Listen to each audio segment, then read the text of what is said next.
my Toronto. VK on the beat. Check. I'm in Toronto where you wanna get the city love. I'm from Toronto where you wanna get the city love. I'm in Toronto like we wanna get the city love. My city love me back for my city love. Welcome to episode 1656 of Toronto Mic'd. Proudly brought to you by Great Lakes Brewery, a fiercely independent craft brewery who believes in supporting communities, good times, and brewing amazing beer. Order online for free local home delivery in the GTA. Palma Pasta. Enjoy the taste of fresh, homemade Italian pasta and entrees from Palma Pasta in Mississauga and Oakville. RecycleMyElectronics.ca. Committing to our planet's future means properly recycling our electronics of the past. Building Toronto Skyline, a podcast and book from Nick Iones, sponsored by Fusion Corp Construction Management, Inc. And Ridley Funeral Home, pillars of the community since 1921. Joining me today, making her Toronto Mic debut, is Andrea Ramolo. I wanted to roll that R so bad. Ramolo. How are you, Andrea? I'm good. How are you? Hey, I realize I'm so eager to get rolling because you were asking questions and I'm like, don't talk to me, Andrea. We're going to talk on the recording. You can ask me anything now. But did you want a beer? You know what? I actually don't even drink beer. I'm gluten sensitive. I drink wine. I drink whiskey. But I would donate beer to like my houseless friends that live in tent encampments, and I'm sure they'd appreciate that. So I'm going to, for those people, I'm going to send you some beer for the unhoused, and it's going to be courtesy of Great Lakes Brewery. So this is going home with you, Andrea. Amazing. So they're gonna thank you. But now I'm listening to you tell me about this. Is it gluten that you have issues with?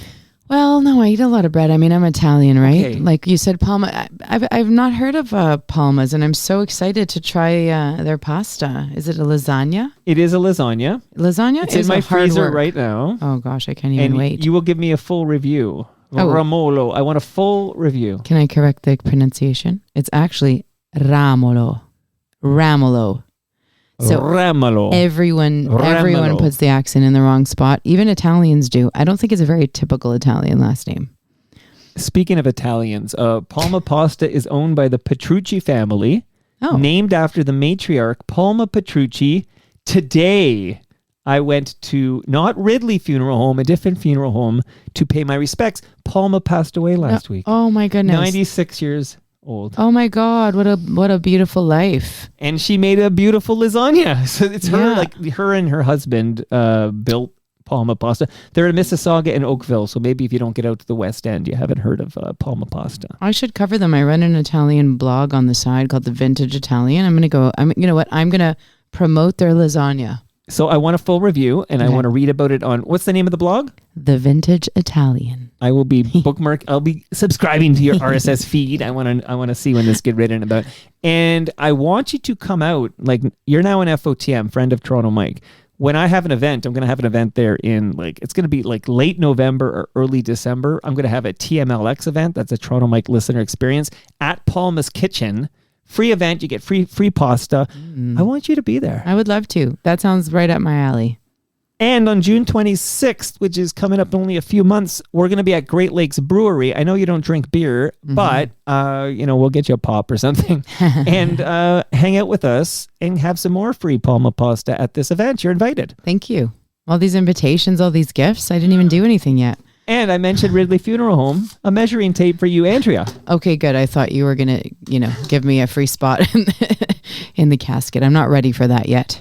But this is beautiful. I was a little conversation today. Kiss makes caskets. Would you buy a casket that was branded with a musician that you liked? I don't think so. I think I would want my casket to be very uniquely me. And what would that be exactly? I feel like it would have turquoise in it. Okay. With it would be bejeweled with something or engraved. I like ornate, kind of vintage retro type furniture. So I'd love to be, put into a casket or why are we talking about my death? I don't even want to think about it. Well, we're talking about death, okay? And on that note, so we're going to get all the death talk out of the way. Yeah, right off the top, we're going to learn more please. about you. I got lots of questions. So many comments came in. Yeah. Somebody's on the live stream, live.torontomike.com, who saw you today. Saw me today. That's just like a teaser. Whoa. So you can start jogging your memory. Like, who could that be? Today. Somebody saw you today. Was it my cats? Or is it one of my cats? Yes, indeed. It's Felix. The cat is on the live stream. Meow. I'm playing this song. Now, you're a little younger than me, but you probably, I'm guessing you know this song by Rough Trade. Do you know this song? Can we hit the chorus? I know Rough Trade. Okay, let's listen. And what a voice, eh?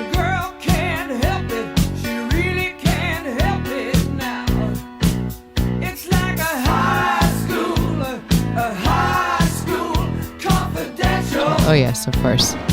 So that's FOTM Carol Pope and her bandmate and co-founder of Rough Trade passed away yesterday. No, oh Kevin my Staples. gosh. Yeah, so I just wanted to say that this is a great loss, and I'll be talking more about this with Rob Bruce on the next Toast, because I know he's another keyboardist who was pretty close to Kevin Staples. But yeah, we lost Kevin Staples.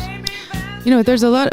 We just jumped right into the death talk. I have to say, you know what? Do it early. You know what? Just to get it out of the way, I lost my dear uncle yesterday, and I feel like he was such a beautiful man. And the last time I visited him, I remember bringing a guitar. I was on tour in Europe, and he was a Franciscan monk. So I brought my guitarist Sarah, and we went to the monastery, and we played them a private concert. And it was like one of the most beautiful memories. Imagine just like this pristine echo. Like it was like an echo chamber. Our harmonies sounded so sick. It was amazing. So yeah, that memory just there's a came to lot mind. there, but your guitar's name is Sarah? One of my Sada is my Italian guitarist who toured with me through a couple of countries there. Yeah. Okay. Well, I'm so sorry for your loss. Thank you. My sincere condolences. I think that's it for death talk. Yeah, we're gonna move into life now. You know what though? The cycle of life. Like you live, you die. It's all part of the beautiful balance in the universe. Yeah. Mm-hmm. Do you? And I know I teased that name, a person who saw you. I'm gonna get to that in like a moment here. But do you know the name Blair Packham? Of course, I love Blair. Blair's like a dear old friend. I don't even know how many years I've known him, but I feel like when I was just a young budding songwriter, which was a long time ago now, 20 years, that's probably when I crossed paths for the first time with Blair.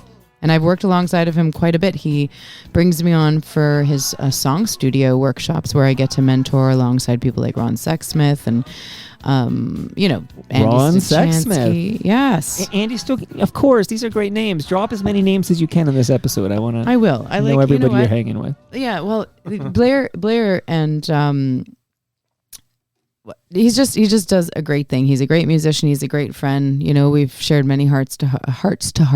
How many hearts do you have over there, Andrea? I think I might have two, or just one really big one that feels like two sometimes. Is it cows? No. Do cows have multiple hearts? No, I might be confusing it. What animal has multiple hearts?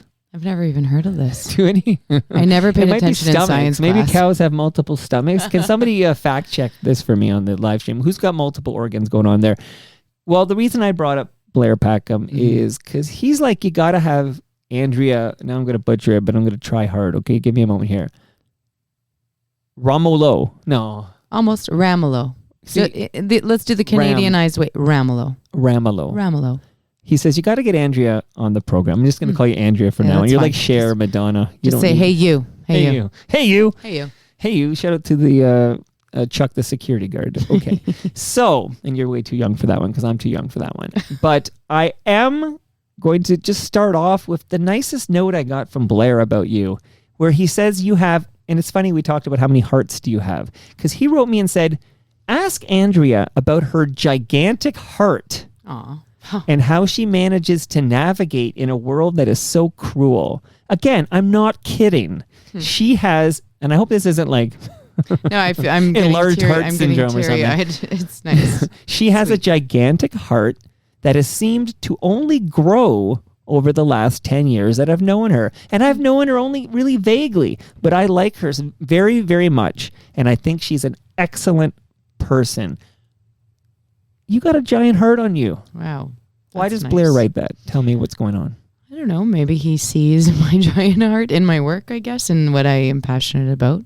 I mean, it's hard to talk about yourself in this way. Ask me a more specific question. Okay, the more specific questions. Do you help the unhoused in our community?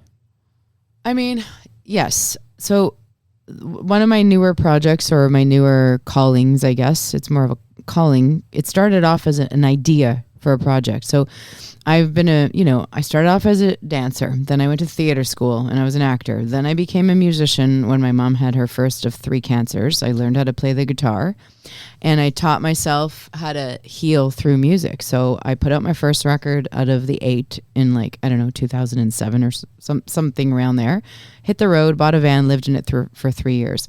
Fast forward, all this touring and all these great friendships and communities that I'm a part of in the music industry here, and the communities that I helped create as well. And then, I kind of revisited the film thing, but by accident, I applied for a Canada Arts Council grant, a music grant, to do a record, an ancestral record going back to my Italian roots. And I got to travel to southern Italy, just one region south of where both of my parents were born. I'm very, very connected to my heritage and my culture. I always have been. And when my grandmother passed 3 years ago, it was like this journey to heal and just to learn more about our folk music and dance and what that's all about. So I made this really wicked record with this kind of like electronic folk ancestral band from down there, these 6 beautiful guys who are like my brothers now. And I made a documentary of the making of the record, but then it became so much more. Okay, so you've introduced the South. Mm-hmm. So I'm going to play this now. I think we have ancestral memory. Memories of a specific place and time that maybe we didn't actually live or experience, but that we can recall. These stories live in our blood, in our bones.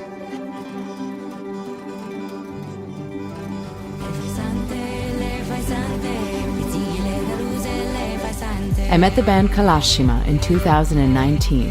When I started this journey of uncovering the roots of Southern Italian music and dance, I knew I wanted them to be involved in some way.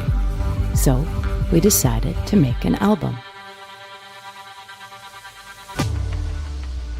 The tradition of playing, especially this instrument, the frame drums, is a woman tradition. The beauty of Southern Italy is that tradition has evolved. It became known as this dance of the tarantella. Secondo questa leggenda, le persone che venivano pizzicate dal ragno dovevano essere curate attraverso la musica e la danza. I'll do it later. What the mythic spider spite means is something that is endlessly debated, but many women still believed that it was a music that cured. Credo che il battito del tamburo, questa energia così forte, abbia il potere un po' di collegare tutto il mondo. Sono davvero convinto che la musica sia la cura. Noi cantiamo a modo nostro, noi cantiamo come l'abbiamo vissuta negli anni passati. Cantiamo per passione.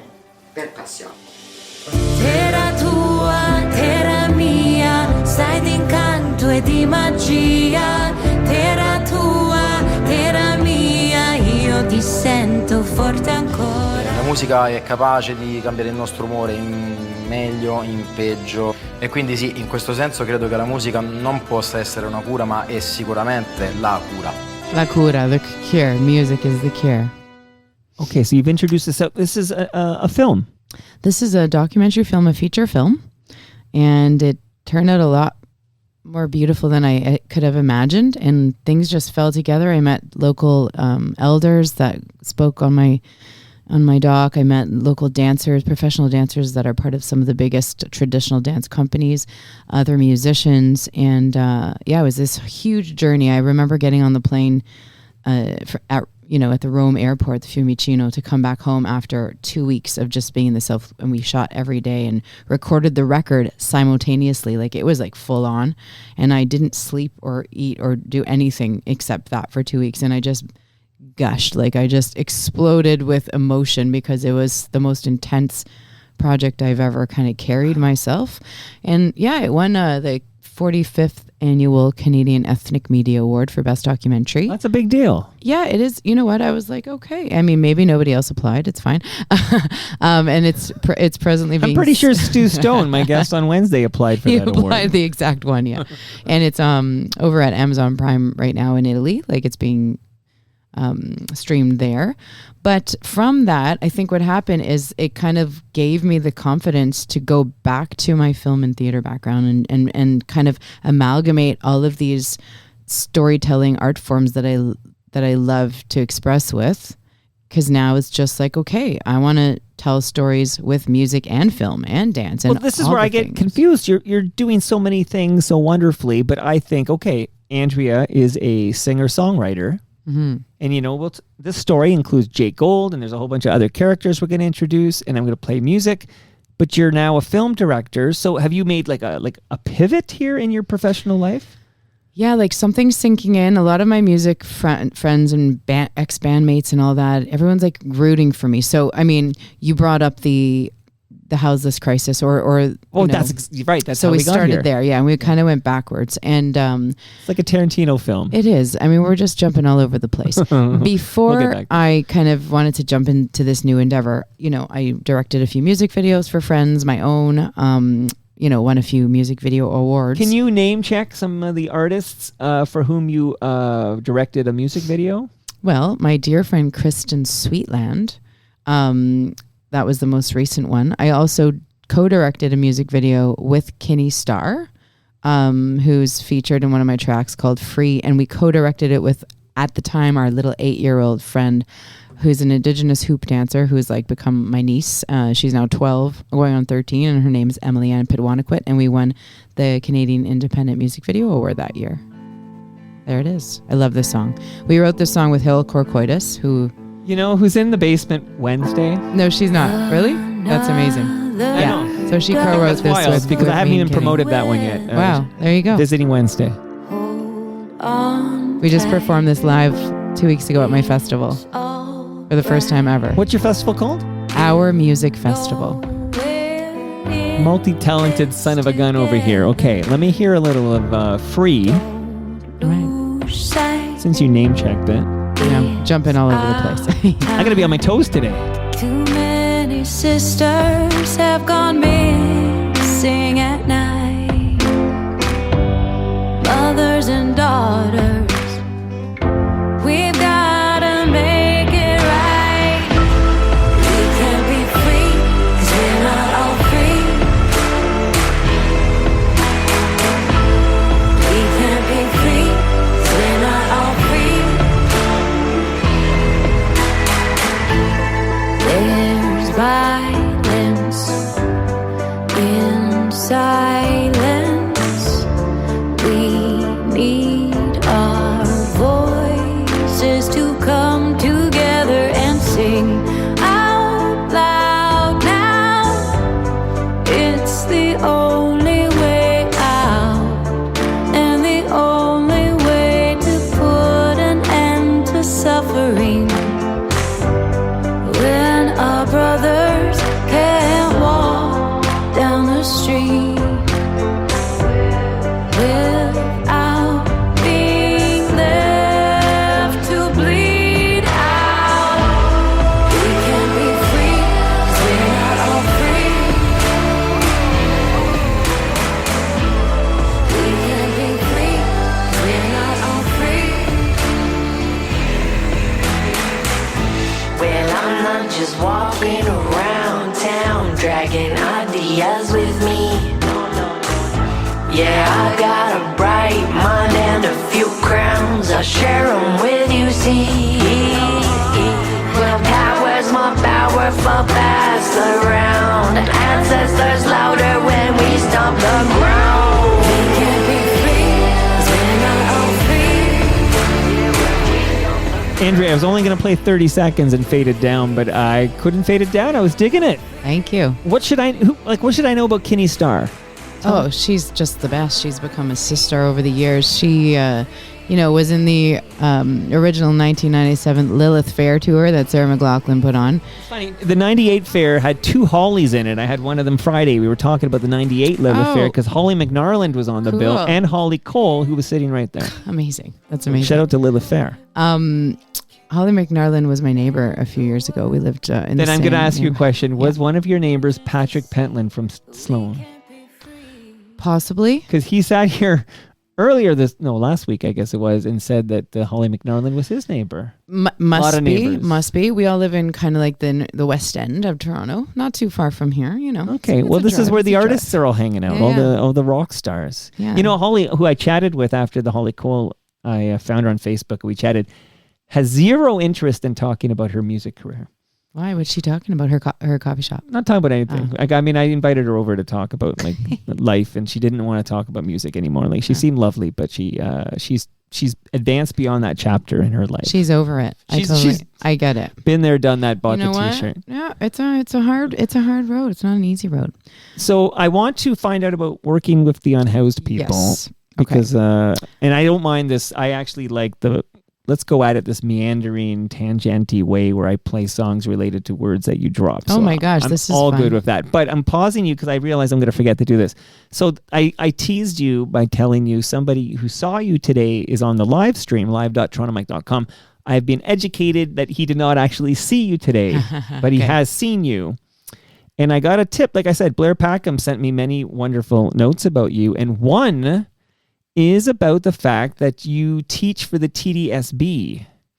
Yes, I teach for actually both Toronto school boards. I have been a professional substitute high school teacher for the last 21 years.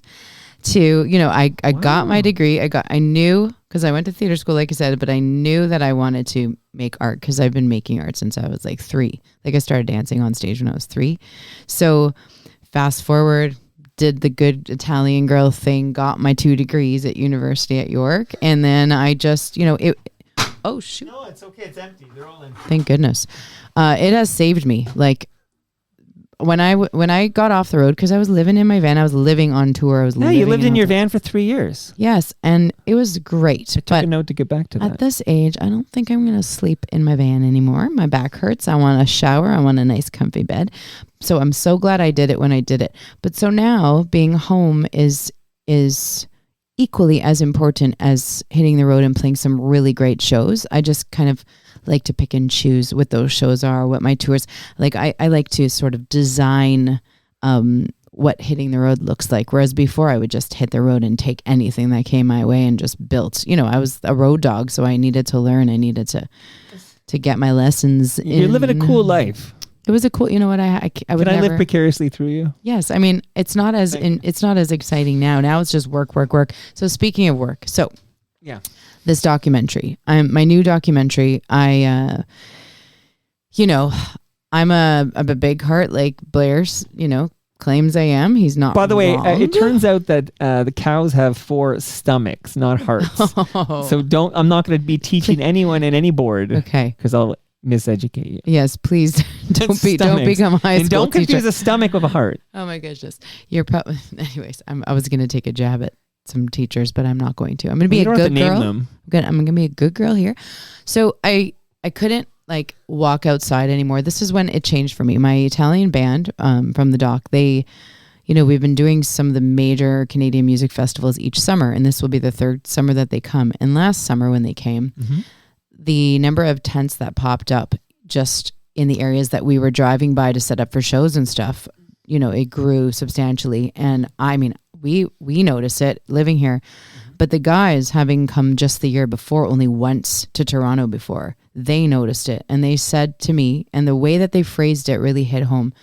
They said, how do you let your neighbors live like this? Like, how do you allow your community members to live in parks and in tents, especially with how cold it gets here, because they have no clue, right? From southern Italy. And when they put it that way, I was just like, it's true. It's these are our they could be our brothers, they could be our sisters, they could be any one of our family members. And the mentality there culturally is a little bit different. Like, you take care of your people, you don't really see anything like this like the houseless crisis, the homeless crisis in this city and in Canada in general. I'm not sure about the States. I never want to go there again, but we'll talk about that later. We'll talk about anything you want, but if I could interject on the because the unhoused epidemic we have, and that I recently recorded in late February. I had a gentleman over named Bruce Davis, and his job is to communicate with the neighborhood about the proposed shelter at 66 3rd Street. And there are many shelters. They've been proposed, and this particular shelter is supposed to open in 2028, and they're just doing consultations with the community on what you can expect, et cetera, et cetera. And as you can imagine, there's some members of the community that feel it should go somewhere else, as you can imagine. Yeah. So then I had a just a conversation with Bruce about like, what is it? Why is it going there? Why do we need this, et cetera, et cetera? So I'm just here to tell people that's episode 1638. But you're of course 100% right that we lack sufficient shelter space for our unhoused citizens. Well, I'm going to go beyond that because I actually yes, that's true, but it's like the shelter system. Now that I've been out on the streets and like basically being on the front lines, working with these people, befriending them, growing quite close to some of them, I'm privy to a lot of like behind the scenes information and experiences, and people have no idea. Like I'm not an expert on it. I'm not claiming to be, but I know a lot more than I did when I started 4 months ago, when I just was like handing out meals at the back of a beautiful woman's car, Maria. She was the first outreach worker that I kind of collaborated with. And since then it's been more, and I go out on my own and I do, my own things. Cause I thought, okay, how could I contribute to this? And which, is where the documentary came in. I'm like, I'm going to do a grassroots documentary. I'm going to take my time. I'm going to build these trusting relationships. And the shelter situation, it's not even that we don't have enough of them. Yes, sure. The shelters, a lot of my houseless friends don't want to go to shelters. There's constant violence. They get thieved of everything they own, which is not a lot to begin with. Okay. There's, I'm not going to be completely vulgar, but you can imagine the women that go in there, they're up against, like, it's brutal. They feel safer in our parks. They feel safer in their own tents. They feel more autonomous in their tents, even though they're freezing their butts off, right? So, okay. They're just, I can talk about this. This is a whole other episode because I have so many thoughts and feelings, and like, I don't have any quick fixes. I think that this entire system of ours needs to just regenerate itself in a new way and actually put the care of our most vulnerable. And this is not even like, we're not talking left wing, right wing. I'm not even talking about politics. I'm saying your fellow human being is out there lying in their own, can you swear on this show? Yep. Lying in their own shit. Okay. Their walker's been stolen. They're elderly. They're the same age as my mother, your mother. And they can't walk. They can't get food from themselves. They can't even change their clothes covered in poop.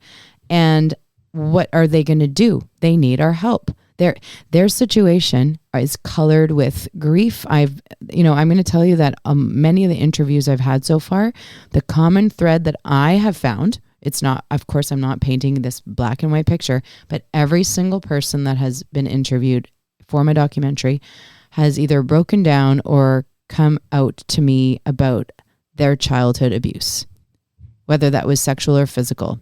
And it's always in the story. And so what I'm starting to do is I'm starting to see these grown people that people like spit at or beat up on the streets. Like we just had a houseless man, Mario Ferreira, die on a park bench 2 days ago. Yeah, U of T, yeah. Yep. And, the man that killed him was also in and out of the shelter system, another houseless man.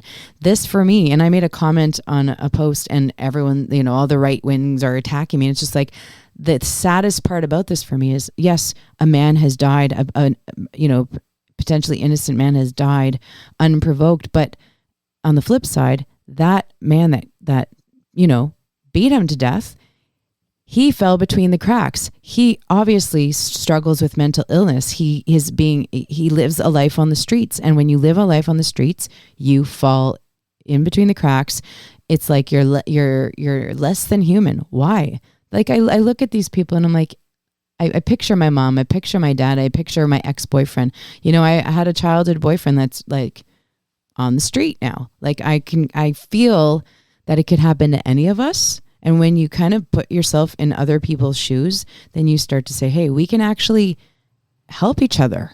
Because if I'm down and out one day, I want the goodness of humanity to reach out to me and lend a hand.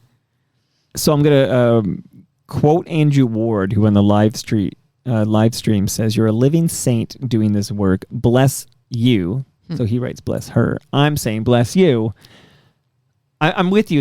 I don't know where the lack of empathy comes from, because that is my son, that's my brother, that's my father. I mean, who hasn't been touched by mental illness, addiction? Exactly. Yeah. And this is another thing. There's just this strange judgment that happens with like mental illness and addiction. There's still the stigma against anything to do with mental illness. We do not have a mentally healthy society in terms of the way we think about mental health and mental illness. But addiction, it's like, you know, you'll hear some of the NIMBYs say, well, I work hard for my money and all of my cars and blah, blah, blah. This is not even the argument. You're not even on the right planet to start the conversation. Like, when these adults were children, and they were taught not to trust anybody because maybe their most supposedly trusting people in their lives, you know, took them down this wrong path. When you don't have the tools, when you are dealt with, ancestral trauma plus real life childhood trauma and all of that. Yes, if you have a strong spirit and you meet a great teacher or a great uncle or a great somebody, yes, you can get through. Sure. I'm not saying that it's impossible. I know that people have done it, and kudos to those people. But for the majority of the people, okay, that have dealt with poverty, racism, sexism, abuse, all of that, it's like, hey, yeah, just pick yourself up. Go work hard for your money. It's not that simple. They're broken people. You have to look at them like they're tiny children. Would you treat a child that way if it didn't have the means to survive and you know, basically get their basic human needs met? No, you wouldn't. So you have to start thinking of these adults and caring for them in the loving way that we hope society cares for its children. Andrea, 100%. And I won't use names. I used it in the Bruce Davis episode of guests who've come on who basically, they may live with their sister now, or somebody close to them took them in. And if not for having this support of a family member willing to take them in, they would be in our shelter system or living in a tent. Mm-hmm. And not everyone's as fortunate as we are to have great family members. A lot of people have broken families, or actually their family is probably the catalyst or the problem that made them run to the streets. Who knows, right? And it's like, how do we handle grief? How do we handle trauma? You know what? I understand what self-medication is all about, okay? And, you know, I luckily don't have that much of an addictive personality that I could, you know, get myself out of it. You know, during COVID, I probably drank way too many bottles of wine and tried to like bury my pain there. But, you know, I have a pretty good handle on that stuff, except I love jelly beans and candy and chips. Like, that's my weakness, I think. But what I'm saying is that, like, if your pain is so deep and your tools to manage that pain are not available to you because you never had access to any of them and you didn't learn how, of course you're going to turn to drugs and alcohol. You're not going to turn to God anymore because God has failed you the whole way, right? So, right. And just today I was listening to CBC radio, and they're talking to a gentleman. The safe injection site is closing. Mm-hmm. And he's talking about how, like, there's a series of things, but it starts with saving the life. And then then it begins this healthcare treatment for addicted peoples in our community. But it's saving the life, and then having safe housing for them to actually go through their journey of being saved and trying to heal, right? What are you going to do? Heal in a tent where drugs are everywhere and you're going to get slashed so that, you know, somebody can get or maybe you're reusing a needle or something, a dirty needle, and et cetera, et cetera. Yeah. Okay. Goodness gracious. Andrea, we could do a whole episode about this. We really could. But Blair warned me that you had a gigantic heart. So I've been warned. I was sufficiently. So, and again, I'm also an angry Italian. So mix the giant heart with the angry Italian and like the passionate Italian. And I think sometimes I get loud and in trouble. But the point is I'm trying to do the little bit I can as a storyteller to, I think, shine a light on these people that are actually living out on the street and not just, we could talk about policy, we could talk about government and all of that. It's not doing anything. All we're doing is talking in circles. So how about maybe trying to shine a light and access other people's little hearts or medium hearts or whatever hearts they have to open up a little bit more so that we can maybe shift as a community. Like, let's start with our own city. That's all that we can do. Okay. And before, again, I've never teased anything more in my life, but I'm going to reveal the name of the person on the live stream who has seen you in your place of work in the TDSB school system as a substitute teacher. Yes. Not a supply teacher, right? Because when I was growing up, we called them supply teachers. We did too. But now we call them substitute teachers. Well, no, you actually was there call a vote? them an occasional teacher, so I'm an OT. OT. But what happened to supply? Like, was that just a bad term from the get-go? Why did we call these people supply teachers? I don't know. It doesn't even make sense. No, but that's what we call them. And also, my kid will have a PD day. It's a professional development day, but when I was growing up, it was a PA day. Same. Was there another vote I missed? I wonder what the A stood for back then. Professional activity? Oh, yes, you're probably right. You. There we See, go. So there you go. now it's like, okay, the teachers use that day to develop their skills. No more activities. It's actually just boring. See, that makes sense too. But it's wild we called them supply teachers. Like, that's a terrible name. Like, it should have always been, at least, I mean, you said now it's occasional teacher. Yeah. But substitute teacher is, because I'm thinking of Lisa Substitute, a fantastic Simpsons episode. Do you remember when Mrs. Hoover thought she had, you don't speak Simpsons. Okay. No, you know what? She thought she had Lyme's disease. And then they brought in the Sam Ettick, who was Dustin Hoffman, actually. He played the supply teacher. Supply teacher. I did it again because I grew up. It was supply teacher. Same. Substitute I'm not judging teacher. you. Lisa Substitute. Fantastic episode of The Simpsons. My guest does not speak Simpsons. This conversation's over. I have to say, when I was a kid, I watched, Facts of Life, so did Webster, Silver Spoons, Alf. What else was good? Different Strokes. Growing Pains. Growing Pains for sure. Who was the boss, by the way? Who was the boss? It was definitely Angela Bauer, right? I think so. Yeah. But those shows were like we had great shows growing up. And then I became a dancer. I danced 4 or 5 nights a week. I never watched TV again. And to this day, I have not owned a TV set probably for 25 years. So you're not watching White Lotus? I am on my So how do you define computer. TV? Okay, so you just replaced the screen and you're calling that. No, I only replaced the screen in the last 2 years. Okay. I only started watching shows in the last. Because I would argue if you're telling people you don't own a TV, it should be inferred you're not up to date with the White Lotus, which literally dropped an episode last night. You know what? I didn't watch the new Thailand one, but of course I watched the one in Sicily because you're Italian. It's my mother country. That was good. Well, and it had Christopher from The Sopranos in it. It did. And also the young actress that played the prostitute, I actually have been following her career because I got hooked on a Netflix series maybe a year ago, an Italian Netflix series called Luna Park, where she's this young sort of drifter who grows up in the Carney. And I love the whole setup, and it's just really magical. You know, Andrea, for a woman who just bragged about not owning a TV, you're watching a lot of television. Now I am. See, it's because I'm old. Come on, what's wrong with you? Okay, so I want to shout out, if I don't get to that, imagine I didn't get to it. Okay. Midtown Gord. I don't even know if you know this name, Midtown Gord. Maybe he goes by a different name professionally, but Midtown Gord says hello to you. Hi, Gord. Is this Gord from the school that I left early today? Oh, I'm not going to reveal our place of work, Gord. That's top secret. I did see. Wait, Midtown Gord. He has a beard. I know, Gord. And he loves his Lee Aaron, for example. He's a big. So today I said, Gilmore's going to come over, and he said, this makes me very, very happy. Like this Midtown Gord is ecstatic that. Do you know that I opened Gord for Lee Aaron once in Timmins, Ontario? That's a big deal. Lee Aaron. You know Lee Aaron's a Karen? Lee Aaron is a fake name. The band's name was Lee Aaron. Sort of like Alice Cooper. Like the band was named Lee Aaron and she took on the name. Yeah, well, her name is Karen. Really? Yeah, I think she's from Brampton and her name is Karen. Yeah. Oh, I called her Lee.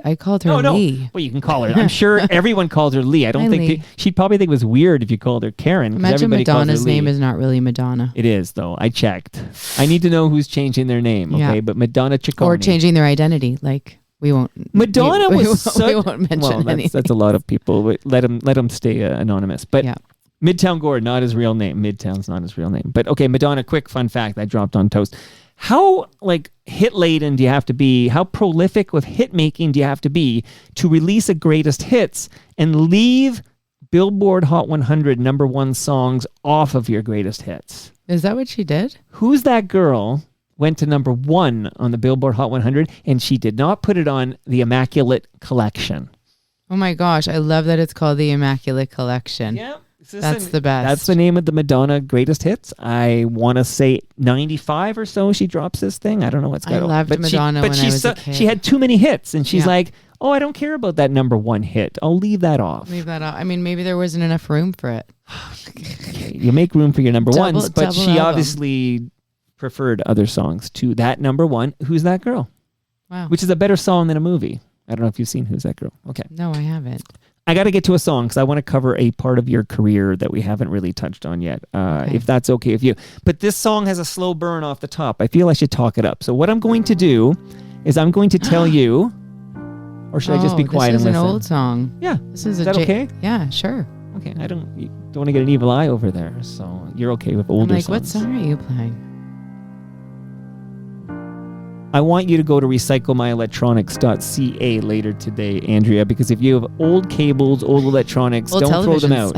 Old televisions, old screens. And trampling on your lyrics. Lay me on the ground. I will not refuse you. I won't make a sound. Put your hands upon me. I'll slip off my dress. Oh, this is a rated R song. Good. I like rated R. Lend me your desire, take away my pain. I am liquid fire, it's you that lit the flame. I'm burning up, burning up, burning up. I'm burning up, burning up. Burning up, burning up. Surrender to the shadows, melt into the night. Hold me like you need me, till the morning light. Leave your traces on me. I haven't heard this song in years. Okay, so one observation is there's two voices in that mix here. So let us introduce to the listenership, if they don't already know, Scarlett Jane. Tell us who is with you in Scarlett Jane. My partner, my bandmate was Cindy, and we released 2 records together. I'm trying to think of the years. It was like 2013, 12 maybe. Till 2016 we were active and we toured a lot. We played a lot of shows. Well, I have a nice note from Mike from K-Dub, who I put on Blue Sky. You were dropping by, and he wrote me, I have been a fan of Andrea's music since seeing her play with her group Scarlett Jane one beautiful summer night. I am sure you will ask her whether there might be any more collaboration with Cindy under the Scarlett Jane name or otherwise. So what would you say to Mike K-Dub, who wants to know if there will be more Scarlett Jane at some point? I don't believe so. I think that artists evolve and, relationships ebb and flow. And I think that we had a really solid run and we worked really, really hard together and we worked really well together. And we put out some really great music and some cool videos that we usually made ourselves. We were pretty DIY, and then Jake Gold came in and managed us for a bit. Jake Gold, who's also the manager of the Tragically Hip, and so, we got a lot of perks with having him as our manager. And he was tough and he worked hard for us for sure. So he opened a lot of doors. And actually, this song it didn't make it in the final cut, but we saw the preview for David Cronenberg's film that one year when this album came out, and he used this song and he was contemplating using it for his new film, and he didn't. But in that, I actually met his daughter, Caitlin Cronenberg. Photographer. Well, she's also a director now. Also a director. Yes, and she's directed a few of my music videos, and I actually played one of her art gallery exhibits with my Leonard Cohen record a few years later. So, but yes, no, I think that Scarlett Jane, if you love the music, keep listening to it. We love that you are still supportive of it. But I think it's been 10 years since we've been a band. Yeah. How did you end up working with Jay Gould? Did he see you and say, I like the cut of your jib? Is that an exact quote? How did you end up with Jay Gould? You know what? He's also an FOTM, been here a couple times. I don't remember, but I have a vague recollection that he might have reached out to me on Facebook. Remember the good old Facebook times? I don't even think Jake hasn't been on the FaceTime in a while. But I think that's what it was. Maybe he saw a tour that we put together. And I think that's how he reached out. I mean, it's also 10, this is more than 10 years now. This is 16, 17 years ago. That's a long time ago. So it's hard to remember how things fell into place. You just have to look back and recognize that everything happened the way that it needed to and should have. And you are where you're at and, You're in a good place. Yeah, very good creatively, place. Artistically. Very good. I can tell. You're glowing. Yeah, I feel like it's nice. It's tough to be in a band. I mean, what does Richard... Even when it's a duo. Oh, for sure. I mean, two things are inevitable in life. You have to pay your taxes and your band will break up. That's just... I think Richard Flohill, my first publicist of all time... He's been over here. Of course he has. I tap danced at his 90th birthday this year. He's a legend. He's the one that gave me that quote. And it's it happens. It's intense to be a musician. You're traveling, you're not getting sleep, you're busting your ass, you're hustling. And, as artists, of course, we're not, society doesn't treat its artists the best, does it? Right? We have to really struggle for all the things that we get, and people don't see the behind the scenes. Well, sometimes you have to live in a car. Oh, yeah, I did that. I mean, we've slept in very precarious situations, but... it was such an adventure. It has been an adventure. It will continue to be an adventure. I think at this age, though, I'm in my 40s, and I never tell anyone, but I just did. So here we go. It's just you get to carve the life that you want, that you feel safe and good about, and you get to surround yourself with other artists and people that are speaking either a same language as you at the time, or maybe a completely opposite language that you really can learn from. And so I'm about that at this point. Well, Hall & Oates don't talk to each other anymore. Do you know this? No. And Simon and Garfunkel aren't friendly either. Really? That's okay. That one's a shock. I'm full of shocks here. I almost called you Scarlett. It was the turtleneck. Scarlett, the way they call people. Karen, people used to be like, which one's Scarlett? Are you Scarlett? Or there's no Scarlett. By the way, Midtown Gore, the biggest Lee Aaron fan I've ever known, lets me know in the comments of the live stream that her name is Karen Greening. So that is the name of Lee Aaron, Karen Greening. I'm glad that they went with the Lee Aaron. Well, Lee Aaron was the band. It's easier to say. Shout out to Alice Cooper. Okay. Who's a Vincent? Is he Vincent? Vincent Fernier. Oh my gosh, you know so much. Look at all this knowledge. Golf? Do you golf? No, but my dad is an avid golfer. He loves golfing. Hey. Yeah. Anne Marie golfs. I'm just throwing it out there. And you know who else golfs? I mentioned Gil Moore's coming over because I just booked that today. Gil Moore is a big-time golfer. He's one of those, him and Tom Cochran. Did you watch the Tragically Hip documentary on Prime? I did. My ex-boyfriend's in it, Tom Wilson. Yeah, we're gonna get Tom. Don't worry, I got a Tom. Yeah, Tom Wilson. That's a mind blow, I think, unto itself. But I did pull a Tom Wilson thing I'm gonna ask you about later. Tom Wilson loves his palma pasta lasagna. Does he? Oh, he's eating it. No joke. Oh yeah, he's been over a few times. Oh, great. And he he comes for the lasagna. I don't think he wants to necessarily talk to me. All right, now I've got so many questions, Andrea. How much time do you have? I mean, I'm here, right?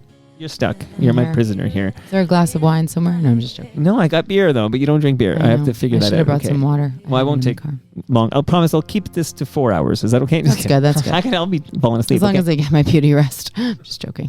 Well, you're fine in that department. Okay.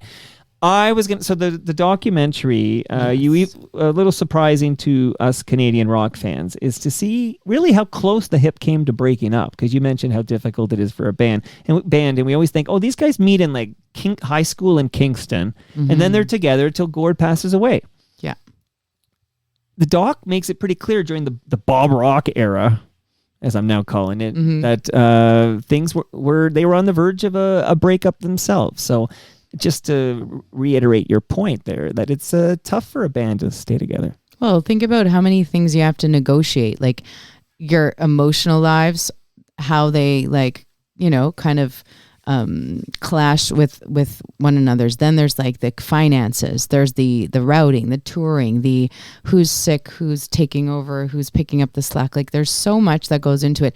It's beyond family, beyond relationship. It's like all these levels of dependency and responsibility, and it's a challenge. Like I love touring solo, I will say. I do love it, but it gets lonely. That's the flip side of it. But when you're touring solo, you're in your car, you're on a train, whatever, you can go wherever you want, right? Wherever your heart calls you.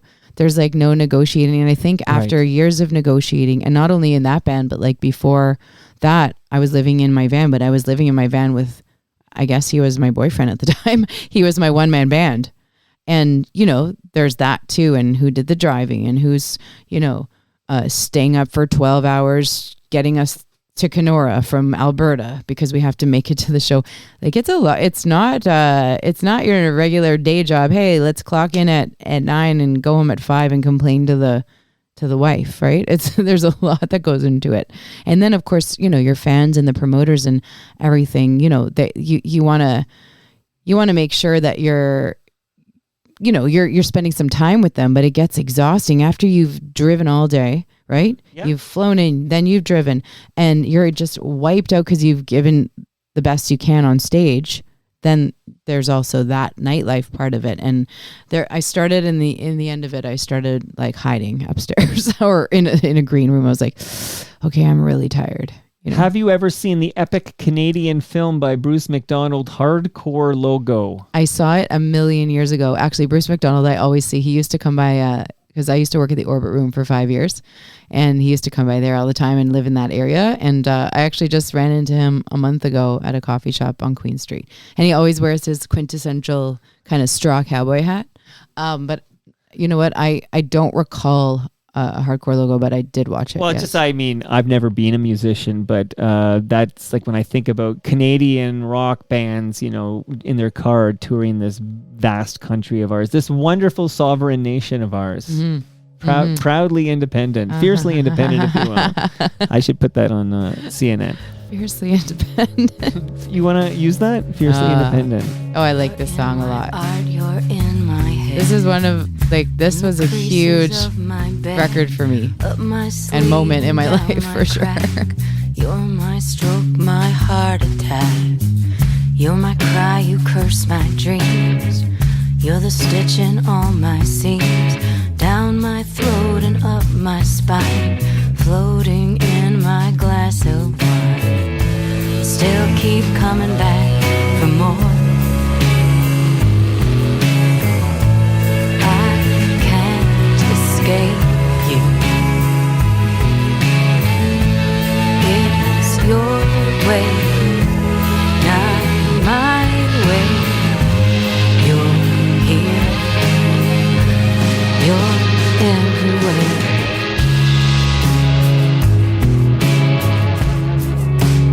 Now, this is an audio presentation, but this is a great video too, actually. Thank you. Tell me about this. You said it's a big moment for you. Why? Oh, this record, this whole time in my life. So this was, well, first of all, that's a Michael Timmins production from the Cowboy Junkies. I miss him actually so much. He's been on my mind lately. He produced 2 of my records. I met him through Tom. So I was dating Tom Wilson at the time. We had a great romance for almost 2 years. And, I won't go into too many details, but we split up. And I need all the details about you and Tom. How about this? I was too. We probably met. We were probably soulmates, but met in the wrong lifetime. Do you know what I mean? Yeah. I mean, he was 21 years older than me, right? So there was quite an age difference. I would have guessed higher. Yeah. Well, that's nice. Thank you. You're being complimentary to me. But yeah, there was just an age difference and just a different phase of our life, and I get that so much now. And I did after a year of mourning it or whatever. But this record came out of that falling apart, and then my band breaking up. So here I am, all alone. And Tom and I did a lot of music together. We co-wrote not this song, but a few songs on this record, on his Beautiful Scars record. I sang on that record. We had already split up before I did this one, so I got Andy Mays to sing on my record instead. He's amazing. He's one of my... Oh, there it is. Well, that's not Beautiful Scars, though. But it's the only Tom Wilson I have in the studio right now. Yeah. So.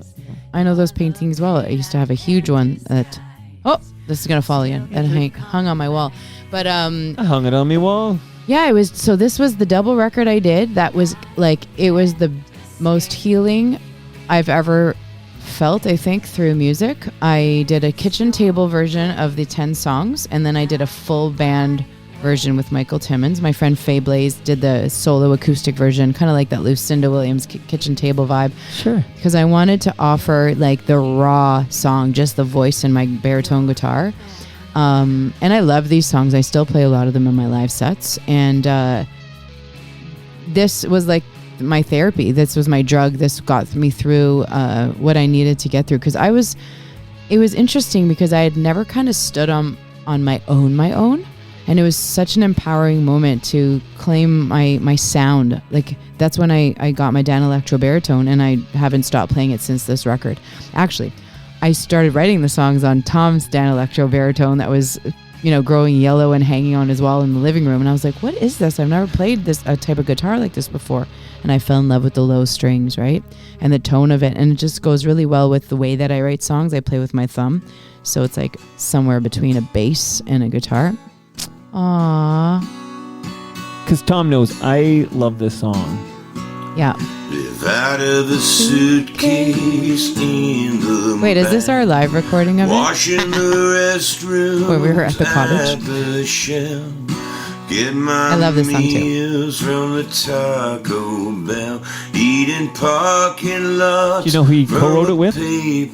Sarah McLachlan? No, actually. Although that's her. She does your She part, does my which part, you're about to do. Duck out of the Murray McLachlan, unrelated. Really? I did not know that. Yeah, Denise Donlan's husband. Oh my gosh, you know everything. I don't know everything. I just know like the 10 things I've told you. That's it. Just the 10. I have no further information. You just repeat the same. Hug my sleeping bag real tight.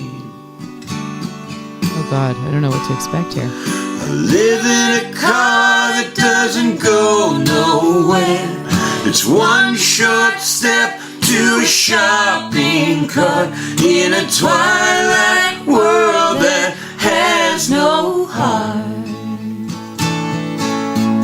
Great line. I watch the sun go down from a burned out car. Kind of fitting with what we were talking about earlier. Always loved. I think it's on Birthday Boy. What's it? Anyways, it's a song I've always loved. I'd see the video on Much Music or Sarah McLachlan and Tom Wilson. But yeah, he got shit-faced drunk with Murray McLachlan one night, and they wrote this thing. And then, shocking. Yeah, and there's a Murray version out. Like if you go to YouTube, you can find the Murray McLachlan version. But Murray doesn't have these pipes, right? That Tom has here. So are you still friendly with Tom Wilson? Yes, I actually texted him today. I mean, we don't talk often anymore. Can you tell Tom you're talking to Toronto Mike, and we can find out what he said? He came to a event at Palma's Kitchen. Hi, Tom. No, you know what? The last time he actually, we haven't touched base in a while in a conversation over the phone, but we say hi through people. We'll text. He called me when my grandma died.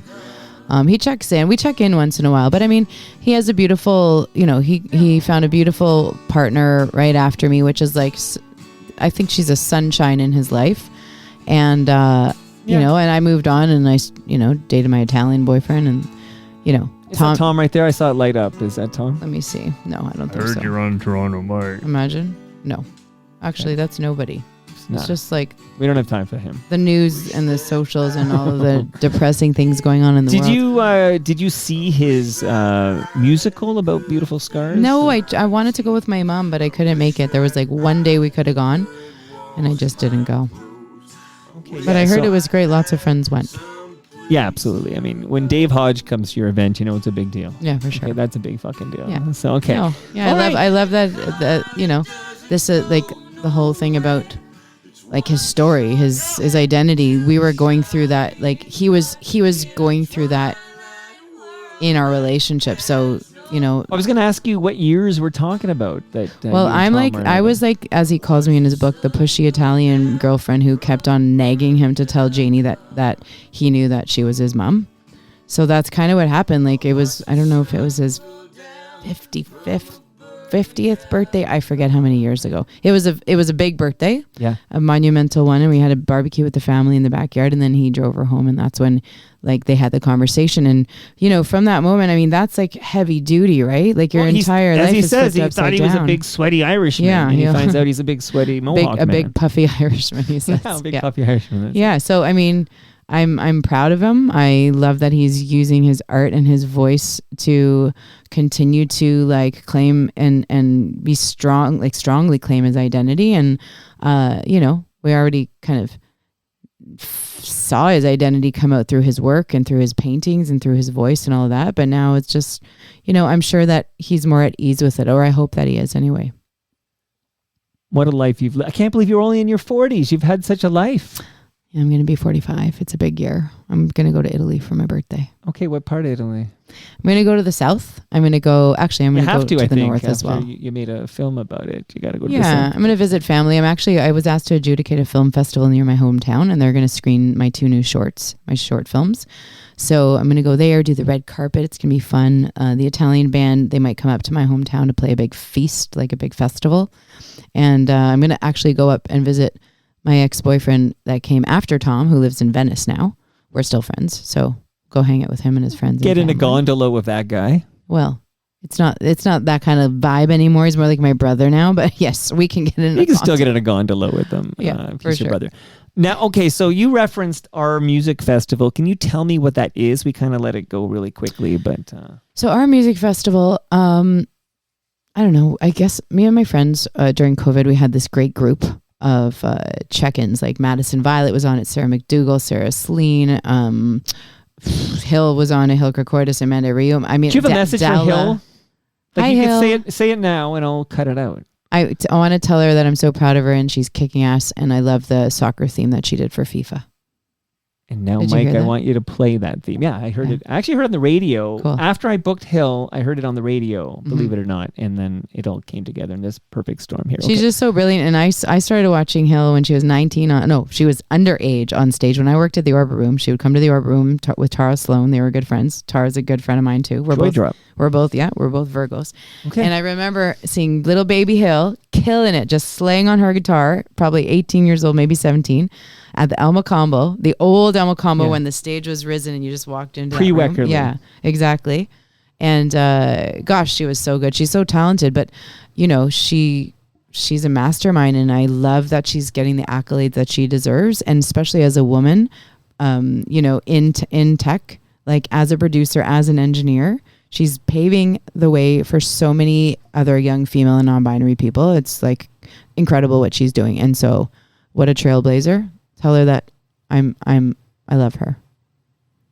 She still has to invite me over to her house with her dog and Abby so that we can have some, I don't know, vino. She can cook me something Greek. We always talk about our culture. We're big on our cultures. Well, she's probably going to have a palma pasta lasagna. So, okay. Well, maybe she can serve me the palma pasta. So you're friendly of Tara Sloan, you said? Yes. Because she's been over a couple of times too. And I saw her on, like I was watching, I think I was at my mom's house for a swim because my mom's going to pool in her. I need to give you all the details, okay? Okay. Since we're good friends here. And she has just CP24 runs on a continuous loop in that home. Like it's like, I never see CP24 and I come over and it's just going. And they're showing scenes from this elbows up at Nathan Phillips Square. I saw Tara Sloan was there. Tara and Shakura Saida, who I just had a Women's Day event. She was one of my guests. Okay. So let's segue back to the Our Music Festival. This is perfect because the event happened after Our Music Festival. So I was, you know, we this group of friends online were just sharing what it's like to be female and non-binary artists during COVID. It was really like a support group of all these fascinating, incredible musicians. And we were there for each other, and it ran for like a couple of years online on Zoom during COVID. And, you know, songwriting collaborations came out of that. And here we are kind of still years later, still facing and trying to address this gender disparity issue that still exists, let's be honest. I mean, the patriarchy is not dead. And you know, I've been a touring musician for 20 years, and you're seeing slight differences, but not enough, right? So I thought I would start a little music festival in Toronto that would, you know, celebrate and showcase female and gender diverse headliners only. Doesn't mean it's for only female and gender diverse fans. We could have used a lot more male fans in the crowd this year, gentlemen out there. Because I feel like there are voices that are not being heard as much, and they deserve an amazing audience to cheer them on and to listen to the work that they're putting out, because it's well deserved. How much of this was influenced by Sarah McLachlan, who just came up because it's her voice on Burned Out Car? Yeah. And Lilith Fair that we talked about earlier. Oh, for sure. I mean, she's the one that paved the way for everybody. She was the first one to do it. And years later, with some of the friends and colleagues I had in the music industry in Toronto, we ran this thing called Ladies in Waiting, and it would happen every Monday night at Not My Dog, which is now closed down in Queen West and Parkdale. And we would pack the tiny little joint. It felt like just this packed little New York house or something. And all of the women would get up and play on each other's songs, bass and drums and harmonies. And it was like an amazing time that we put together 2 album compilations.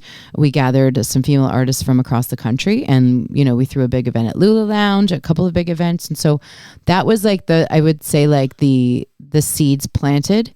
And then I went on the road and I got busy, and now, because I like to be home a little bit more, and because I do trust my voice and my access to creating community, like I know that I feel that people trust me, and I trust myself more to be able to bring the right people together, the good people together that want to fight the good fight. I started the festival last year, and that last year was a huge success, and we filled Hughes Room, the new Hughes Room at the time. This year, shout out to Jane Harbury. Yes. Hello, Jane. We love you.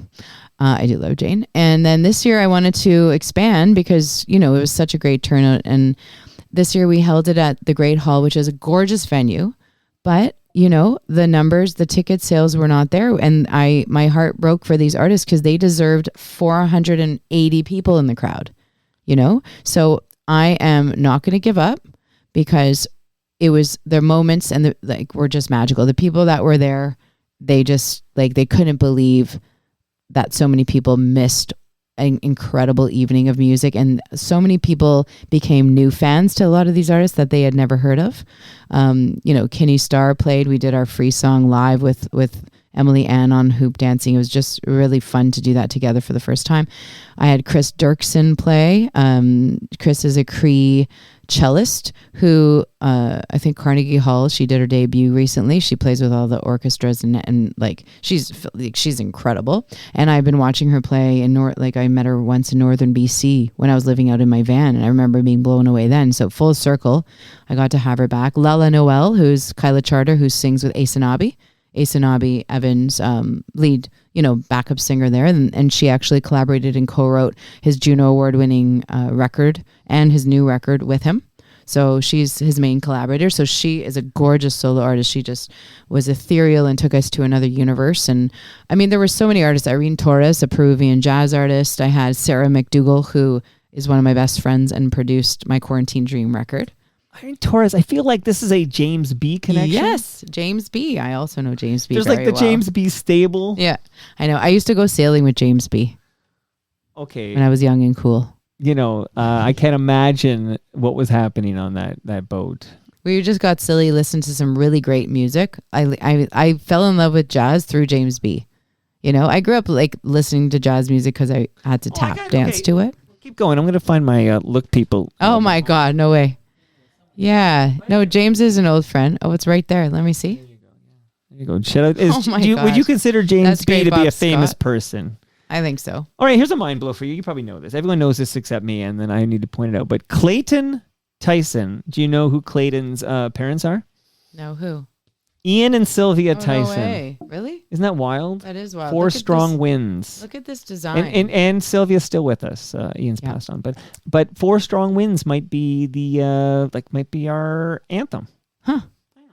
Like mine and yours? Like Canada's. 4 strong. Like the entire What would be our nation. anthem? That's what I want to know, Andrea. We're going to come up with it by the end. We have to see where the conversation goes, I think. Yeah. I'm shouting out people who are actually following along live because there's such lovely comments here. And we better warn Lee Aaron, okay? Get the restraining order intact, Lee Aaron, because Midtown Gord found Well, actually, maybe you're the one who should be concerned, but no, I'm just kidding. Midtown Gord's a sweetheart. We love Midtown Gord, but he's found the article from 2016 where Scarlett Jane played on the same bill as Lee Aaron in Timmins. Yes. So he's found the article, so he can tell you that it did happen. Gord is a detective. Yeah. Andrew Ward says, watching you react live is so awesome. Oh. So now Andrew knows how I feel. Okay, so I got to say hello to Hey Ref. Hey Ref is a hockey referee. That's why he's called Hey Ref. Burlington Rob. I'm honored that Burlington Rob is here. No offense, Hey Ref, but Burlington Rob, keyboardist for Spoons. Oh, okay. Do you know Spoons? The No. Spoons, the Burlington band from the 80s. They had hits like Nova Heart and Romantic Traffic. I actually now need to play Romantic Traffic because you don't know. I have to play this for you. I need you to, because Rob is listening. I was little in the 80s. This. Well, I was around. I was listening to music, Casey Kasem's Weekly Top 40. Yeah, they wouldn't have been heard on Casey Kasem because that was America's Top 40, and this was Canadian hits. Yeah. So I'm going to find this. Come on, Mike. Here it is. Okay. Let me know if it rings a bell at all. And if it doesn't, that's fine. You'll forgive me. The 5 years I have on you are very important 5 years for Spoons, I think. Like, that's your out. Yes. Those synth. Amazing.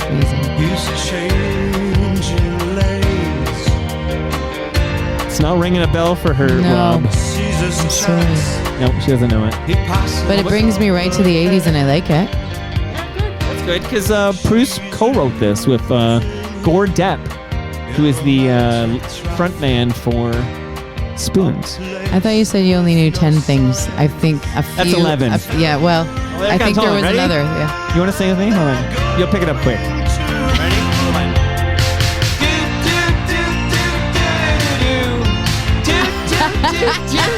See, I memorized the words. I actually know this chorus. Hey, that's good news. Yes. So Rob, Burlington Rob, as he wants to be known, that is good news. So hello to J-Ho, Jeremy Hopkin, who is the official Toronto historian of the Toronto Mike podcast. A lot of good people coming out here today. Okay, so I'm going to play one more song from you, but I'm going to shout out a podcast called Building Toronto Skyline, which is hosted by Nick Iones from Fusion Corp. And there's a recent episode where Nick talks to somebody from Pinnacle International, which is developing the residential condo tower at 1 Yonge Street, which is going to be the tallest skyscraper in the country, in the very sovereign, fiercely independent country of Canada. That's important you take notes of that. Okay, so let's hear some Andrea here before... Wait, I'm curious what you're going to play. Well, Are you going to play Golden? Can I tell the story of Golden? Okay. Why don't you let me play what I'm going to play? You're fine. You are going to play Golden. That's Golden. I was always going to play Golden. I love Golden. We're on the same wavelength. I do love it.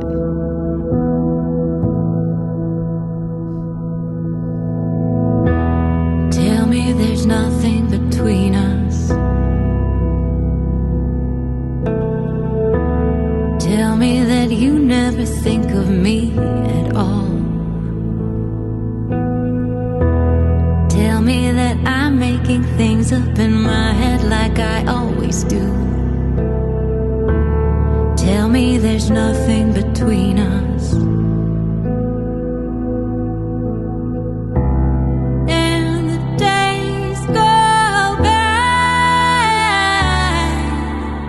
longing, waiting for you. Come feed this fire. Tell me you don't feel it too. Make me burn brighter. My love is golden. It's golden for you. I'm getting lost in the sight of you. I feel the current pulling me in. Pulling me into you. You think our love is forbidden. That's why you're keeping it hidden. But you know what I know when we know the truth. And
talented son of a gun. Sounds amazing in these headphones. Thanks. You made that. Yes. You well, did that. with help with producer and who's helping you with that? Anastasia Petrova produced this. So I was at a song camp at Universal Music, and it was this cool song camp to get more women and non-binary artists in the studio and working together. And Sky Wallace was a part of it. A bunch of great people. I love Sky Wallace. Same. Also Jem, who's my one of my dearest friends now. We met through this, and we wrote our Shimmering Chrome duet together.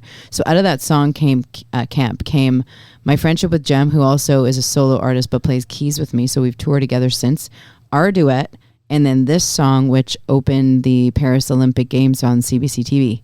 With it was just such a beautiful moment. And I bet you Tim Thompson did the montage. Tim, I love Tim. So Tim I've known for many years. Tim did the montage, and Randall Adjei, who is our poet laureate, Ontario's poet laureate, as well as Felicia George, 3-time Olympian.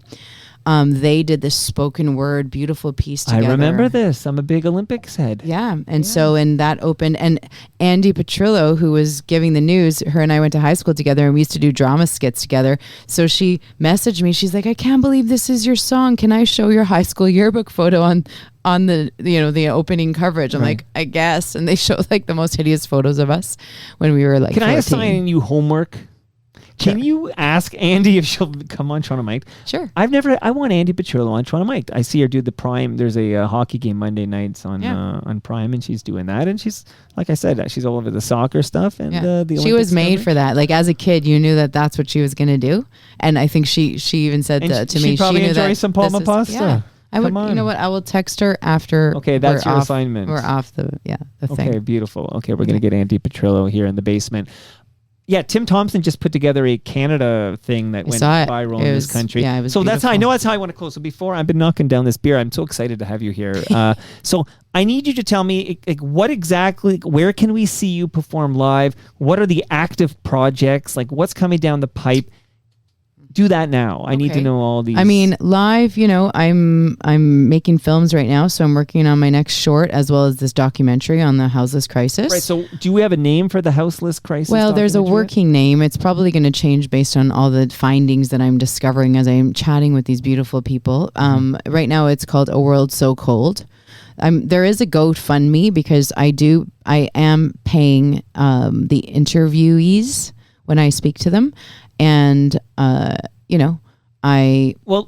us where to go care, to contribute. If, just go to GoFundMe, type in A World So Cold if you'd like to help make the project happen and to bring this issue to light and these people's stories to the public in the form of a documentary film. The next time that I'm actually doing a pretty big show, they haven't announced it, but it's going to be this summer in Toronto, maybe in the month of June. The Italian boys are coming back. We're going to do 2 festivals, and one of them is in my hometown. So I would say, can I take a shot at the name of these Italian guys? Yeah, Kalashima. I knew. And you know what? That's not even an Italian word; it's a Greek word. So you're good. You're off the hook. But they're coming back, and honestly, I'm going to tell you, it's the most fun live show I've ever been a part of. It's the coolest. They're amazing musicians. Everyone that sees the concert, I'm so blessed and lucky that I get to play with these guys. They're just top notch. They're an electronic folk. Are they electronic folk? Electronic folk. Ancestral Italian electronic folk. But there's hip hop, there's rock, there's drum and bass, it's everything. We have a baritone saxophonist with a live drummer, a DJ. It's full on. I dance. I do our traditional dance. Yeah, we didn't talk a lot about the dance, but I mean, because there's so many there's too many things aspects to your creative life here, Andrea. Yeah. But you were a dancer first. I was a dancer since I was 3. Yeah, and that's that was my school into music. That's how I fell in love with. But you see what happened. Dancing was your gateway to music, and then music was your gateway to film. So what's next? Actually, no, that's not true. No, listen, trust me, I know. You think so? Yeah. I don't know. I can't think they all kind of are they're a blob together. They kind of all were dancing around. How dare you. I think if people want to just keep up to date with what I'm doing, I do love the gram. I do post a lot on the gram. I find that's one social media platform that I can still use. Well, I'm going to that wonderful photo we took before we started recording, because normally we do it after, but I knew it would be dark, so we did it before. Yes. And I'm going to tag you on Instagram. Better lighting. Thank you. Yes. Tag me at Andrea Ramolo. And you can find all the posts and the film offshoots. And if there's any screenings coming up, I'm on the festival circuit right now. So hopefully you can catch the short film maybe in our fair city. Oh, I forgot one thing. Yeah. I've also recently been brought on board by the ICFF Lavazza Inclusivity Multicultural Film Festival. They're in their 14th year. They take over the Toronto's Distillery District every summer. It's magical. I was one of the main hosts last year, so I got to introduce the stars and the films and interview the directors and whatnot. They are actually the festival that premiered my doc 2 years ago, and I've been really working closely with them, and they've been super supportive. They helped get me my distro deal in Europe, and so I'm now the music programmer coordinator for the stage, as well as I get to choose who we want to fly in celebrity wise, and I get to coordinate and ask all the questions, and it's going to be really fun. So this summer from June the 27th to July 20th. That's my birthday, you know. You should come. It's opening night. It's going to be very, oh my God, Isabella Rossellini came last year. Can I co-MC with you? You can. I'll invite you up to the stage. I'll make a special permission. No, okay. I was going to say, this is not one of those Italian things, is it? No, it used to be an Italian film festival. Italian, it is. Like coffee or something. It is. They're their main sponsor. Gotcha. So, of course, the name is in it, right? And it's the coffee that I drink. I'm not going to lie, every morning. So you can find me there. I might even do an offshoot of our music festival on That's the stage. day after TMLX 18 at not Palma. It's at Great Lakes Brewery here in South Etobicoke, which is June 26th from 6 to 9 p.m. You could come out for that, and then all of the FOTMs will come to the Distillery District for the ICFF Lavazza Inclusivity. Say that word. Inclusivity. That's a tough word. It's a multicultural film festival. It's a long word. It's late. Just also. call It's it the 8:30, ICFF. So I'm getting punchy here. Okay, so 2 quick hits for me, and then I know how I want to end. But I do want to point out you're on a TV show. Or you were? Yes. Well, a few TV shows. You hesitate. One TV show is coming out where I play this. Oh, wow. What a character I play. It's coming out, I think, this summer, I heard, on TLN. Oh, yeah. Whipped cream. Whipped cream. You're going to be the fiery Neapolitan Maria Rita. Oh, my gosh. My character's hilarious. It was so fun to play, but I am a piece of work, let's just say. And I mean, I could tap into that pretty easily. I can't imagine you being a boisterous piece of work. Okay, boisterous and fiery. So if people have a television, unlike my guest here today, TLN is a station that will have a show called Whipped Cream. Yeah. And you'll be in that, which is very cool. And I did want to ask you, because I do want to close to asking you about Canada, because we know how proud you are of your Italian ancestry. But here we are talking in Toronto, Ontario, and Canada as it's known. But on our way to that, I wondered what it was like to share the stage with Gordon Lightfoot. Oh, it was exhilarating. Actually, I was sandwiched in between Ron Sexsmith and Gordon Lightfoot, singing Gordon Lightfoot songs with him. We sang Summer Side of Life together, and I actually, in Scarlett Jane, we performed Protocol, which is one of my favorite songs. It's a lesser known of his, and he's watched us play his songs a few times actually, and it was very memorable. I'm actually friends with his daughter Meredith. We played a festival, Peterborough Folk Festival, together this year. We sat on the same stage. We did a songwriter's circle, and I love what she's doing and carrying her father's spirit, but in her own very unique way, making her own really damn good music. But yeah, it was amazing. What can I say? How do you feel about traveling to the US of A these days? I will not. I will not. I do not want to cross that border until things get figured out, I don't even want to talk politics right now. But we don't even have to go into politics. But when you say figured out, does that mean when there is when Donald Trump is not president? Well, or anyone like him, sure, yeah. No, I hear you because, so you're... How about this? When human beings start being human beings to one another and start treating each other with love and respect and negotiate based on those terms, that's when I'll cross the border. You're never going back. I don't know. And, we're seeing a lot of that here too. So my parents are actually, they're like, we should just move back to Italy. I'm like, Mom, you've never said that in your life. She was 4 when she came here. 4? Yeah. My dad was a bit older, so he has memories of there. But, my mom is more Canadian than anything because she grew up here, and she's ready to go back to Limosano. We're just going to hit the hills of Molise. We're going to live with the donkeys again. It's going to be great. Look, I saw the Godfather 2. It's beautiful in the old country. It is beautiful. And honestly, it's, yeah. But be careful when you turn the ignition in that car because you don't know what's going to happen. I'll take the donkey instead. It's fine. Andrea, I got to say, you hit it out of the park in your Toronto Mic debut. Thank you. Next time I'm going to record it. Okay? Imagine. Don't leave. I know we took our photo already, but don't leave without your lasagna, okay? No, I won't. This is what I came here for. And will you review it on that blog? Can you shout out the blog again? It's The Vintage Italian. It's on Instagram. Follow it. So it's not a blog. It's an Instagram. It's a visual blog with information, history, traditional recipes. Hello, travel tips. It's on Instagram. Yes. It's not really a blog. It's a visual blog. It's not a blog. Do I need to explain what a blog is? You kids today. If you see how long my posts are, they're blogs. Okay, so I will follow that, and I look forward to the in memory of the wonderful Palma Petrucci, the matriarch of the Petrucci family, who started with her husband Marsilio, started Palma Pasta back in the mid-'80s. In memory of her, Andrea's going to eat her Palma Pasta lasagna and review it on Instagram. Unless I give it to the Dufferin Grove encampment. And then maybe I'll try a piece. Okay, I'll have a piece. Just have a little piece. I wonder how many pieces do you get out of this? A lot. It's a lot. Like 25? Depends how small the slices are. If you cut them up small enough, you can probably get 50 slices out of that. Oh wow! You know, okay. It all depends. Now we're talking. It's like that's how I could feed more people that way.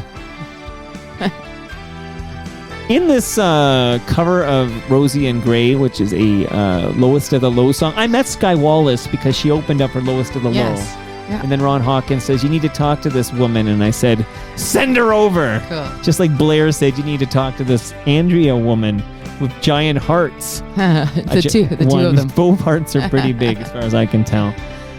But in this song, Rob Bruce, who did this cover, he puts Romantic Traffic in there so you cannot recognize it a second time. Oh. So look forward to that. Okay. And that brings us to the end of our 1656th show. Go to torontomic.com for all your Toronto Mic needs. Follow my wonderful guest, who I've been afraid to say her last name for the last hour because I'll butcher it, but Andrea Ramolo. No. Ramolo. Everyone say it with me. Andrea Ramolo. Follow her on Instagram. Thank you. Do it. Keep up to date with what's going on over there. Much love to all who made this possible. That's Great Lakes Brewery, Palma Pasta, recyclemyelectronics.ca. This is the A Friendly Giant theme song. Oh yeah, I remember that. Very good. Building Toronto Skyline and Ridley Funeral Home. Alfie Zappacosta has been on the show, and this is his Pizza Nova jingle. He created the jingle? No way. Oh, what an icon. Speaking of proud Italians. It's true. And this is Romantic Traffic that Rob Bruce co-wrote with Gord Depp. Hold on, I'm not done with you yet. I'm going to tell you about all the Easter eggs. Hold on. It's almost Easter. We're getting all these extra tidbits of information. You've surpassed 20 now, at least. Can you name this tune? So that was Shadowy Man on a Shadowy Planet doing Having an Average Weekend, which is the opening theme for Kids in the Hall. Oh, wow. Never watched Kids in the Hall. That was during my dance era.